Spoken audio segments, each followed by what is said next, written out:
Hello everyone, welcome to V educator.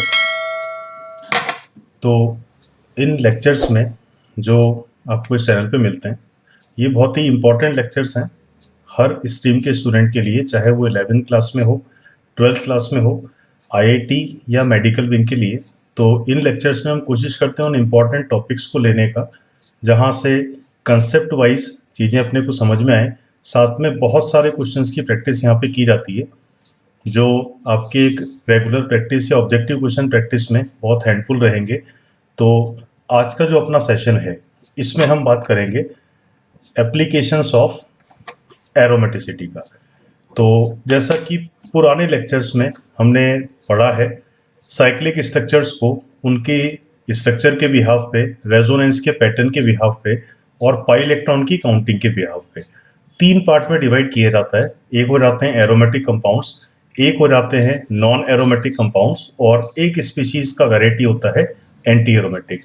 तो aromatic हो, non aromatic हो, एंटी एरोमेटिक हो, सबसे इंपॉर्टेंट इनका एक स्टेबिलिटी ऑर्डर होता है। जैसा कि मैं पहले भी बता चुका हूँ, सबसे ज़्यादा स्टेबल स्ट्रक्चर बोला जाएगा एरोमेटिक को।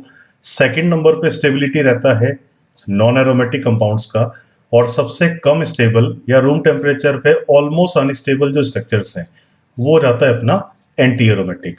तो इन पे क्या क्या एप्लीकेशन पार्ट पूछे जाते हैं, ये हमने कुछ प्रीवियस लेक्चर में भी देखे थे। अगर आपने मिस किए हैं तो पार्ट 1, पार्ट 2, पार्ट 3, और आज अपना रहेगा ये एरोमेटिसिटी के बिहाफ पे पार्ट 4। तो एरोमेटिक नेचर का एक बहुत ही वैल्यूबल सा एप्लीकेशन होता है, उस एप्लीकेशन से बात शुरू करते हैं। तो यहाँ पे अपने पास एक नेम होता है एनुलिन। तो ये एनुलिन क्या है, इसमें क्या क्या एस्पेक्ट अपने को देखने होते हैं, उनकी बात करते हैं। सबसे पहले तो मैं देखता हूँ कि अगर मैं एनुलिन की बात करूँ तो ये किसी एक स्ट्रक्चर का नेम नहीं होता, बहुत सारी स्पीशीज हैं जिनको हम एनुलिन कह सकते हैं। दैट मीन्स कि एनुलिन एक ग्रुप हो गया जिसमें काफ़ी सारे स्ट्रक्चर्स को इन्वॉल्व किया जा सकता है। तो सबसे पहले तो अगर मैं बात करूँ कि एनुलिन है क्या, तो इसको डिफाइन करते हैं। जैसे मैंने साइक्लिक स्ट्रक्चर यहाँ पे लिया, साइक्लोब्यूटाडाइईन। तो साइक्लोब्यूटाडाइईन को अगर मैं एक कॉमन नेम देना चाहूँ तो इसका नेम होता है एनुलिन 4। तो अगर ये एक एनुलिन है तो इसी के बिहाफ पे एक डेफिनेशन बनाते हैं। तो सबसे पहले तो अगर मुझे किसी भी स्ट्रक्चर को एनुलिन की फॉर्म में डिफाइन करना है तो ये साइक्लिक होना चाहिए। दूसरी बात, यहाँ पे ऑल्टरनेटिव पोजीशन पे, जिनको हम बोलते हैं कॉन्जुगेटेड पोजीशन, ये कितने पाई बॉन्ड में यहाँ पे देख पा रहा हूँ, 2। तो साइक्लिक स्ट्रक्चर में, साइक्लिक न्यूट्रल स्ट्रक्चर में अगर कॉन्जुगेटेड या ऑल्टरनेटिव पोजीशन पे पाई बॉन्ड हैं तो उस स्ट्रक्चर को मैं क्या नेम दूंगा, एनुलिन। और ये जो डिजिट यहाँ पे मिल रहा है 4, तो 4 डिजिट यहाँ पे अगर मैं देखूँ तो अपने साइक्लिक स्ट्रक्चर में ओवरऑल अगर मैं कार्बन की काउंटिंग करूँ तो ये काउंटिंग मेरे पास कितना निकल के आता है, 4। तो ये जो टोटल कार्बन नंबर है इसको एक स्क्वायर ब्रैकेट में अपन रिप्रेजेंट करते हैं। तो इस साइक्लोब्यूटाडाइईन को अगर एक नेम दिया रहा है तो ये क्या है, एनिलीन 4। तो इन सब पे मिला के अगर मैं इसको प्रॉपरली डिफाइन करूं तो साइक्लिक न्यूट्रल स्ट्रक्चर जिनमें कॉन्जुगेटेड या ऑल्टरनेटिव पोजीशन पे पाई बॉन्ड होंगे, उन सबको हम क्या नेम देंगे, एनुलिन। तो एनुलिन सीरीज का पहला मेंबर यही है, एनुलिन 4। अब देखिए कि यहाँ पे साइक्लिक स्ट्रक्चर में अगर पाई इलेक्ट्रॉन्स हैं तो नेम अपने पास डिवाइड होते हैं, एरोमेटिक है, एंटी एरोमेटिक है या नॉन एरोमेटिक। तो अगर मेरे से ये बोला जाए कि एनिलीन 4 का नेचर क्या है, तो हम ये कह सकते हैं सबसे पहले तो ये साइक्लिक है। जितने भी कार्बन एटम यहाँ पे मैं देख पा रहा हूँ, टोटल कितने कार्बन आपके पास हैं, 4। तो ये जितने भी कार्बन हैं ये सारे के सारे डबल बॉन्ड से कहीं ना कहीं एसोसिएटेड है। दैट मीन्स की हाइब्रिड स्टेट यहाँ पे कितना हो जाना चाहिए इनका, sp2। और अगर सारे ही कार्बन sp2 है तो आपका ओवरऑल स्ट्रक्चर प्लेनर भी है। तीसरी बात यहाँ पे इंपॉर्टेंट हो जाता है, रेजोनेंस है या नहीं है। तो ये जो दोनों पाई बॉन्ड हैं ये कहीं ना कहीं कॉन्जुगेटेड है, तो यहाँ पे रेजोनेंस की बात चलेगा। रेजोनेंस का पैटर्न भी कंप्लीट हो जाना चाहिए साइक्लिक मैनर में। तो चौथी सबसे इंपॉर्टेंट कंडीशन हो जाता है साइक्लिक, प्लेनर और रेजोनेंस मिलने के बाद कि आपके कंपाउंड में या अपने स्ट्रक्चर में पाई इलेक्ट्रॉन्स कितने हैं। तो हम सबको मालूम है कि एक पाई बॉन्ड में कितने इलेक्ट्रॉन की शेयरिंग होता है, 2। और अगर ये 2 इलेक्ट्रॉन्स रेजोनेंस में इन्वॉल्व है तो मैं इनको काउंट कर लूंगा पाई इलेक्ट्रॉन्स में। तो 2 इलेक्ट्रॉन और इनको भी ऐड कर लिया तो टोटल मेरे पास कितने इलेक्ट्रॉन्स हो जाएंगे, 4। तो साइक्लिक है, प्लेनर भी है, रेजोनेंस भी है, पाई इलेक्ट्रॉन्स कितने मेरे पास आ गए, 4। तो कहीं ना कहीं ये जो 4 पाई इलेक्ट्रॉन हैं क्या ये 4n के मल्टीपल में आ जाएंगे? तो साइक्लिक प्लेनर रेजोनेंस और 4n के मल्टीपल में जब भी पाई इलेक्ट्रॉन्स आते हैं, तो अगर मैं एक रिजल्ट की बात करूं तो ये स्ट्रक्चर का नेचर क्या हो जाना चाहिए? Anti aromatic. तो एनिलीन 4 का नेचर पूछा जाए या कॉन्जुगेटेड साइक्लोब्यूटाडाइईन का नेचर बोला जाए, तो मैं बोलूंगा कि रूम टेम्परेचर पे ऑलमोस्ट एक अनस्टेबल स्ट्रक्चर रहेगा, क्योंकि इसका नेचर क्या है? Anti aromatic. तो ये तो बात हो गई पहले मेंबर की। तो चलिए आगे बढ़ते हैं दूसरे मेंबर्स में। सेकेंड मेंबर जो एनिलीन सीरीज का है, इसको बोला जाता है एनिलीन 6। और इसी को अगर मैं एक और नेम की बात करूं तो ये स्ट्रक्चर जैसा हम सबको मालूम है कि बेंजीन भी है। तो एक तो इन्फॉर्मेशन ये है कि बेंजीन को ही अगर मुझे किसी दूसरे नेम से डिफाइन करना है तो एनिलीन 6 हो जाएगा। अब देखो कि इसके नेम के बाद में अगर इसके नेचर पे मैं जाऊं, तो ये जो बेंजीन है साइक्लिक है, नजर आता है, सारे कार्बन डबल बॉन्ड से कनेक्टेड है, तो ये प्लेनर भी हो जाएगा। प्लेनर होने का रीजन, हर कार्बन का हाइब्रिड स्टेट कितना है? sp2। तीसरी अगर मैं बात करूं तो ये सारे जो बॉन्ड हैं ये कॉन्जुगेटेड हैं, तो रेजोनेंस भी मुझे देखने को मिलेगा। रेजोनेंस का मैनर जो है वो कंप्लीट डिलोकलाइजेशन, या इजी वर्ड में बोला जाए तो कहीं ना कहीं साइक्लिक हो जाएगा, क्योंकि सारे बॉन्ड ये कॉन्जुगेटेड हैं एक दूसरे के साथ। चौथी कंडीशन, अगर मैं पाई इलेक्ट्रॉन्स की काउंटिंग करना चाहूँ, तो पाई इलेक्ट्रॉन्स वो इलेक्ट्रॉन्स होते हैं जो रेजोनेंस में इन्वॉल्व हों या जो डीलोकलाइज किए जा सकते हो। तो ये हो गए 2 पाई इलेक्ट्रॉन पहले बॉन्ड में, 2+2 4 पाई इलेक्ट्रॉन। और तीसरे बॉन्ड के भी अगर मैं 2 इलेक्ट्रॉन्स को काउंट कर लेता हूं, तो ये जो डिजिट मेरे पास पाई इलेक्ट्रॉन का निकल के आ रहा है, ये कितना है? 6। और 6 अगर पाई इलेक्ट्रॉन्स हैं तो कहीं ना कहीं यहाँ पे हकल रूल फॉलो हो जाएगा, क्योंकि हकल रूल के बिहाफ पे अगर 4n+2 पाई इलेक्ट्रॉन्स हैं, तो नेचर को ओवरऑल अगर मुझे एक नेम देना है तो इसको मैं क्या बोल पाऊंगा? Anti aromatic structure. तो बेंजीन हो या एनिलीन 6 हो, ये हाईली स्टेबल है, क्योंकि इसका नेचर क्या हो गया? एरोमेटिक। तो एनिलीन 4 एंटी एरोमेटिक था, लेकिन एनिलीन 6 सेकेंड मेंबर की अगर नेचर बोला जाए तो क्या नेचर निकल के आया? एरोमेटिक। तो इसी सीरीज में चलिए तीसरे मेंबर की तरफ बात करते हैं। तीसरा मेंबर का मीनिंग यहाँ पे एक नेम हो जाएगा इसका, एनिलीन 8। अब ये देखिए कि 8 का मतलब टोटल कार्बन आपके पास 8 है, साइक्लिक स्ट्रक्चर है ही। इसके दूसरे केमिकल नेम की बात किया जा सकता है साइक्लो ऑक्टा, और 4 डबल बॉन्ड है तो इसको मैं बोलूंगा टेट्राइन। और साइक्लो ऑक्टा टेट्राइन के बिहाफ पे इसको एक शॉर्ट नेम और दे दिया जाए तो इसको बोला जाता है COT, या और कमर्शियली इसको हम क्या बोलेंगे? कोट। तो तीसरा मेंबर हो गया एनिलीन 8 साइक्लो ऑक्टा टेट्राइन, या तीसरा इसका नेम क्या हो गया? कोट। अब देखो कि ये मेंबर अपने लिए इसलिए इंपॉर्टेंट हो जाता है क्योंकि अगर मैं इसके नेचर की बात करूं, तो जो स्ट्रक्चर मेरे सामने बना हुआ है ये साइक्लिक है, और मैंने इसको अगर अभी प्लेनर माना हुआ है। अगर मैं मानूं कि ये सारे कार्बन्स sp2 हैं, क्योंकि हर जगह डबल बॉन्ड है, तो मुझे इसको प्लेनर एज्यूम मैंने किया। सारे पाई बॉन्ड एक दूसरे के साथ कॉन्जुगेटेड भी हैं, और कॉन्जुगेटेड स्ट्रक्चर में नॉर्मली मैं किसकी बात इजीली कर पाता हूँ? रेजोनेंस की। तो मैंने इनको प्लेनर माना तो रेजोनेंस भी हो गया। अब अगर मैं पाई इलेक्ट्रॉन्स की बात करूं, तो अभी हमने देखा था कि हर पाई बॉन्ड में कितने इलेक्ट्रॉन का शेयरिंग रहेगा? 2। और अगर 4 पाई बॉन्ड रेजोनेंस में हैं, तो पाई इलेक्ट्रॉन्स की काउंटिंग मेरे सामने ओवरऑल कितनी निकल के आती है? 8 पाई इलेक्ट्रॉन। और ये जो 8 है ये कहीं ना कहीं क्या 4n के मल्टीपल में आ जाएगा? और 4n का मतलब अगर मैं इसको अभी स्ट्रक्चर को एक नेचर प्रोवाइड करूं, तो ये मेरे सामने क्या निकल के आता है? Anti aromatic compound.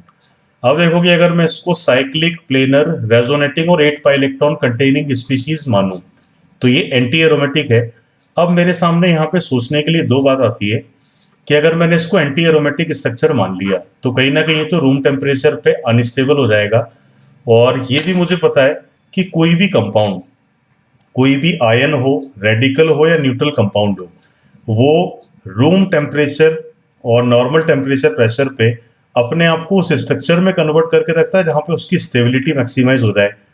तो अगर इसने अपने आप को प्लेनर स्ट्रक्चर में एज्यूम कर लिया तो ये तो कहीं ना कहीं अनस्टेबल हो जाएगा, और ये अपने आप को उस स्ट्रक्चर में चेंज करेगा जहां पे इसकी स्टेबिलिटी एंटी एरोमेटिक से ज़्यादा हो जाए। और ये भी मुझे पता है कि एंटी एरोमेटिक से ज़्यादा स्टेबल या तो ये चाहेगा कि ये एरोमेटिक हो जाए, और या फिर ये स्टेबिलिटी बढ़ाने के लिए कौन सी शेप में जाएगा? Non aromatic. तो अगर ये बोला जाए कि एनिलीन 8 का नेचर क्या है, तो इतना देख के मैं ये तो बोल पाऊंगा कि नेचर एंटी एरोमेटिक तो डेफिनेटली नहीं होगा। अब देखते हैं कि स्टेबिलिटी बढ़ाने के लिए अपने आप में क्या चेंज करता है। तो जैसे ही मैं आता हूँ उसके अगले स्ट्रक्चर पे, अब देखो कि मैंने इसको प्लेनर की जगह 8 कार्बन से रिलेटेड स्ट्रक्चर को मैंने क्या एज्यूम कर लिया, नॉन प्लेनर। और जैसा ही ये स्ट्रक्चर मुझे नजर आ रहा है, टोटल कितने कार्बन यहाँ पे मैं देख पा रहा हूँ 8, लेकिन ये प्लेनर नहीं है। और रफली अगर मैं देखूं तो हम सबने देखा होगा एक टब जैसा होता है जो हम यूज करते हैं। तो इसके नॉन प्लेनर स्ट्रक्चर को अगर एक कॉमन नेम दिया जाए तो ये किस शेप में अपने आप को लेके आया है, टब शेप में। अब देखो कि अगर ये टब शेप में आ गया या ये नॉन प्लेनर हो गया तो इसके नेचर में मुझे क्या चीज देखने को मिलेगा। तो जैसे ही ये टब शेप और नॉन प्लेनर में आ रहा है तो मैं कह सकता हूं कि ये जो पाई बॉन्ड है ये ऑल्टरनेटिव पोजीशन पे नजर तो आ रहे हैं, लेकिन ये जो बाकी बचे हुए पाई बॉन्ड है दो, ये कहीं ना कहीं प्लेन से बाहर हो गए। और ये दोनों बॉटम में है तो ये प्लेन में हो गए। तो ये जो चारों पाई बॉन्ड हैं ये क्या एक दूसरे के प्लेन से बाहर आ गए क्या। और जैसे ही मैंने प्लेन से बाहर आने की बात करी तो साइक्लिक तो मैं इसको अभी बोलूंगा, लेकिन यहाँ पे टब शेप में आते इसकी क्या चीज लॉस्ट हो गई, ये प्लेनर नहीं बचा। प्लेनर नहीं है इसका मतलब है कि यहाँ पे रेजोनेंस भी स्टैब्लिश नहीं होगा। और अगर प्लेनर नहीं है, रेजोनेंस भी स्टैब्लिश नहीं हो रहा है, तो ये एरोमेटिक और एंटी एरोमेटिक तो हो भी नहीं सकता। इस वजह से इसको अगर एक नेम यहाँ पे दिया जाए तो ये जो स्पीशीज है ये किस नेचर का एक स्ट्रक्चर डिफाइन हो जाना चाहिए, नॉन एरोमेटिक। तो एनिलीन 8 बोला जाए, कोट बोला जाए या साइक्लोऑक्टाटेट्राइन बोला जाए, ये नॉन एरोमेटिक स्ट्रक्चर में अगर आ जाएगा तो कहीं ना कहीं इसकी स्टेबिलिटी इंक्रीज हो जाना चाहिए। तो अगर इसके पास चॉइस है कि ये प्लेनर होके एंटी एरोमेटिक बनना चाहता है या नॉन प्लेनर होके नॉन एरोमेटिक बनना चाहता है, तो डेफिनेटली चॉइस इसका हाई स्टेबिलिटी की तरफ जाएगा। और अगर मेरे से आगे कभी भी बोला जाए कि रिलीन का एग्जैक्ट नेचर क्या है 8 का, तो मैं क्या बोलूंगा, नॉन एरोमेटिक। तो एनिलीन 8 एक नॉन एरोमेटिक कंपाउंड है। किसी भी क्वेश्चन में अगर ये स्ट्रक्चर सामने आता है तो इसको मैं क्या मान के चलूंगा, टब शेप में। और ओवरऑल इसको क्या लिखा जाएगा, नॉन प्लेनर। तो एनिलीन्स किस तरीके से डिफाइन होता है ये हमने अभी देखा। अब देखते हैं कि एनिलीन से क्या क्या ऑब्जर्वेशंस पे रिलेटेड क्वेश्चंस बनते हैं। तो बड़े इंटरेस्टिंग क्वेश्चन है। जैसे मैं आता हूं सबसे पहले एनिलीन 6 से रिलेटेड एक क्वेश्चन पे। अब देखो कि बेंजीन है और बेंजीन में किसी दो जगह मैंने हाइड्रोजन को किन एटम से रिप्लेस कर लिया, इसके आइसोटॉपिक एटम ड्यूटेरियम से। तो अब अगर मेरे से ये बोला जाए कि एनिलीन 6 बोलो या बेंजीन बोलो, ये पहला स्ट्रक्चर हो गया। और अगर ये पाई बॉन्ड एक दूसरे के साथ रेजोनेंस में है तो ये डीलोकलाइज होंगे। और डीलोकलाइज होके ये कितने ओवरऑल रेजोनेटिंग स्ट्रक्चर बनाएगा, दो। तो पहले और दूसरे स्ट्रक्चर को आपस में क्या नेम दिया गया है, रेजोनेटिंग स्ट्रक्चर। और अगर ये रेजोनेटिंग स्ट्रक्चर हैं तो इनकी स्टेबिलिटी ऑर्डर इक्वल है। तो अपने को ये चेक करना है कि क्या वास्तव में ये दोनों एक दूसरे के रेजोनेटिंग स्ट्रक्चर है और पहले और दूसरे स्ट्रक्चर का स्टेबिलिटी इक्वल है या नहीं है। तो इसको चेक करने के लिए सबसे पहले मुझे नेचर पे जाना पड़ेगा। और जैसा कि अभी थोड़ी देर पहले अपन ने देखा था, हमने एनिलीन 6 को या बेंजीन को किस नेचर से डिफाइन किया था, एरोमेटिक। तो एरोमेटिसिटी के बिहाफ पे अगर मैं जाऊं तो एक बार मैं रिकॉल करा देता हूं एरोमेटिक में इसको क्यों बोल पा रहा हूं। साइक्लिक भी है, प्लेनर भी है, रेजोनेंस भी यहां पे मिलेगा। और पाई इलेक्ट्रॉन्स की काउंटिंग मुझे कितनी मिल पाएगी, 6। अब देखो कि ये जो पोजीशंस हैं, ये कॉन्जुगेटेड पोजीशन 1 हो गया, ये 3 हो गया, और ये कौन सा पोजीशन हो गया, 5। तो पाई इलेक्ट्रॉन 1 से 3 पे डिलोकलाइज होगा, 3 से इलेक्ट्रॉन शिफ्ट होंगे 5 पे, और 5 से ये वापस अपने इनिशियल पोजीशन कहाँ पे आ जाएंगे, 1 पे। तो इसका मतलब है कि अगर इलेक्ट्रॉन डीलोकलाइजेशन को यहाँ पे रिप्रेजेंट किया जाए तो 1 से शुरू होके ये कंप्लीट इलेक्ट्रॉन का जो फ्लो है ये वापस गेन करेगा। तो ये जो रेजोनेंस का पैटर्न है कि ये साइक्लिक पैटर्न मिलेगा अपने को। दैट मीन्स की न्यूक्लियस के चारों तरफ इलेक्ट्रॉन डीलोकलाइज होंगे। तो इस टर्म को बोला जाता है complete delocalization of pi electron, या इजी लैंग्वेज में इसको बोला जाता है साइक्लिक रेजोनेंस। और इसी साइक्लिक रेजोनेंस के बिहाफ पे ये नेचर वाइज क्या हो जाएगा, एरोमेटिक। अब देखो कि जब ये इलेक्ट्रॉन्स न्यूक्लियस के अराउंड इस तरीके से डीलोकलाइज हो रहे हैं साइक्लिक मैनर में, तो अब अगर मैं देखूं तो ये जितने भी कार्बन एटम हैं, सबसे पहले चेक करने के लिए प्रॉपर्टी मेरे पास होता है बॉन्ड लेंथ। दैट मीन्स कि अगर इन कार्बन कार्बन के बीच के डिस्टेंस की मैं बात करूं तो ये बॉन्ड लेंथ हो गया। और सेकंड बॉन्ड लेंथ से रिलेटेड जो बॉन्ड पैरामीटर है ये मुझे कंपेयर करना है बॉन्ड ऑर्डर से। तो सबसे पहले तो अगर ये रेजोनेंस साइक्लिक है, एरोमेटिक नेचर है, तो ये बॉन्ड ना तो सिंगल होंगे ना ये डबल होंगे। इस वजह से सिंगल डबल का एक एवरेज होता है बॉन्ड लेंथ की अगर मैं बात करूं, तो हर कार्बन कार्बन के बीच का एक डिस्टेंस होता है 1.39 एंगस्ट्रॉम। और इसी तरीके से बॉन्ड ऑर्डर पे रिफ्लेक्ट होता है, ना ये डबल है ना सिंगल है, एक एवरेज वैल्यू आएगा 1.5। तो हम ये कह सकते हैं कि ड्यूटेरियम ड्यूटेरियम वाले कार्बन में चाहे डबल बॉन्ड हो, चाहे इस स्ट्रक्चर में ये बॉन्ड सिंगल हो, क्योंकि ओवरऑल तो ये बॉन्ड लेंथ और बॉन्ड ऑर्डर सब जगह सेम ही है। और अगर बॉन्ड लेंथ और बॉन्ड ऑर्डर सेम आ गया तो बॉन्ड एनर्जी भी सेम आएगा। तो हम ये कह सकते हैं कि दोनों स्ट्रक्चर ये सेम ही है। इस वजह से इनका जो स्टेबिलिटी है वो भी क्या होगा, सेम ही रहेगा। तो पहला और दूसरा स्ट्रक्चर, इनको मैं एक दूसरे का रेजोनेटिंग स्ट्रक्चर भी बोल पाऊंगा, और दोनों का स्टेबिलिटी भी क्या हो गया, सेम। तो अब इसी तरीके से एक चेंज हम प्रोड्यूस करते हैं नेक्स्ट वाले स्ट्रक्चर में। तो एक तो ये स्ट्रक्चर 6 कार्बन की जगह कितने का हो गया, 8 का, और 8 कार्बन स्ट्रक्चर मुझे मिला। तो पहली बात तो ये हो गई कि ये मैं किस स्ट्रक्चर की बात कर रहा हूं इस बार, एनिलीन 8 का। तो एनिलीन 8 बोलो, साइक्लोऑक्टा टेट्राइन बोलो। अभी हमने बोला था कि ये नॉन एरोमेटिक रहेगा। नॉन एरोमेटिक की वजह से इसको अपन टब शेप में मान के चलते हैं। अब देखो कि यहाँ पे भी इसके कितने स्ट्रक्चर आपको क्वेश्चन में दिए जा रहे हैं, दो। तो पहले स्ट्रक्चर की अगर मैं बात करूं तो ये जो कार्बन कार्बन ड्यूटेरियम से कनेक्टेड है, इसमें बॉन्ड कौन सा नजर आ रहा है, डबल। और ये जो कार्बन कार्बन ड्यूटेरियम से कनेक्टेड है, यहाँ पे मैं कौन सा बॉन्ड देख पा रहा हूँ, सिंगल। तो दोनों रेजोनेटिंग स्ट्रक्चर को मुझे देखना है कि आपस में एक दूसरे के रेजोनेटिंग कनेक्शन में है या नहीं है। अगर ये रेजोनेटिंग स्ट्रक्चर हुए तो ये बराबर स्टेबल हो जाएंगे, लेकिन अगर नहीं हुए तो कहीं ना कहीं इनका स्टेबिलिटी भी सेम नहीं होगा। तो सबसे पहली बात मैं आता हूं कि नेचर वाइज एनिलीन 8 के लिए जो मुझे वर्ड यूज करना है वो क्या है, नॉन एरोमेटिक। और नॉन एरोमेटिक होने का मतलब है कि यहाँ पे ये जो पाई बॉन्ड हैं, ये कौन से इफेक्ट में इन्वॉल्व नहीं हो पा रहे हैं, रेजोनेंस में। तो ये नॉन एरोमेटिक है और रेजोनेंस इन पाई इलेक्ट्रॉन्स में नहीं होगा, ये तो हमने अभी देखा था। अब देखो कि ये रेजोनेंस जो नहीं हो रहा है, इसकी वजह से अगर मैं बात करूं तो ये जो बॉन्ड हैं, अगर ये रेजोनेंस में होते तो ये डिलोकलाइज होते। डिलोकलाइज का मतलब ये एक पोजीशन से दूसरे पे शिफ्ट होते। लेकिन अगर ये रेजोनेंस में नहीं है तो ये कहीं ना कहीं अपनी जगह फिक्स हो जाएंगे, जिसको मैं बोलता हूँ लोकलाइज होना। तो अगर ये पाई इलेक्ट्रॉन्स अपनी जगह फिक्स हो गए तो ये हमेशा एक स्ट्रक्चर हो जाएगा जहां पे डबल बॉन्ड है, और ये पाई बॉन्ड वाले स्ट्रक्चर हो जाएगा जहां पे एक सिंगल बॉन्ड है। तो पहला और दूसरा ये एक दूसरे का रेजोनेटिंग स्ट्रक्चर नहीं है, क्योंकि रेजोनेंस तो अपने कंपाउंड में है ही नहीं। तो ये बात सही होगी कि एक दूसरे का रेजोनेटिंग स्ट्रक्चर ये नहीं है। और अगर ये रेजोनेटिंग स्ट्रक्चर नहीं है तो ये दो डिफरेंट कंपाउंड हो गए। और अगर ये दो डिफरेंट कंपाउंड है तो इनका जो स्टेबिलिटी ऑर्डर है ये भी कहीं भी सेम नहीं होगा। तो इस तरीके से अपने से क्वेश्चन पुटअप किए जाते हैं, जो एनिलीन 6 पे, एनिलीन 4 पे, और सबसे इंपॉर्टेंट यहाँ पे होता है एनिलीन 8 वाला पैरामीटर। तो इन एप्लीकेशंस को हमें अच्छे से समझना है। जैसा मैंने बोला था अपने लेक्चर के शुरू में कि ये चौथा पार्ट है एप्लीकेशंस ऑफ एरोमेटिसिटी का। आपको ने अगर इससे पहले के पार्ट नहीं देखे तो वो सारे लेक्चर्स आपको इस वी एडुकेटर के यूट्यूब चैनल पे मिलेंगे। इस सबको आप देखिए। इस तरीके से हम आगे भी कुछ यूजफुल टॉपिक्स पे लेक्चर्स लाते रहेंगे। हर क्लास के स्टूडेंट के लिए ये हमेशा रिलेवेंट है, क्योंकि कंसेप्चुअल पार्ट है और साथ में क्वेश्चंस किस तरीके से पुटअप किए जाते हैं, इनको भी हमें इनमें इनकॉर्पोरेट किया हुआ है। तो लाइक कीजिए, सब्सक्राइब कीजिए। और अगर आपको कोई प्रॉब्लम्स हैं, कोई टॉपिक ऐसे हैं जिनमें हमको कोई दिक्कत है, तो मुझे वो कमेंट बॉक्स में लिख के आप दे सकते हैं।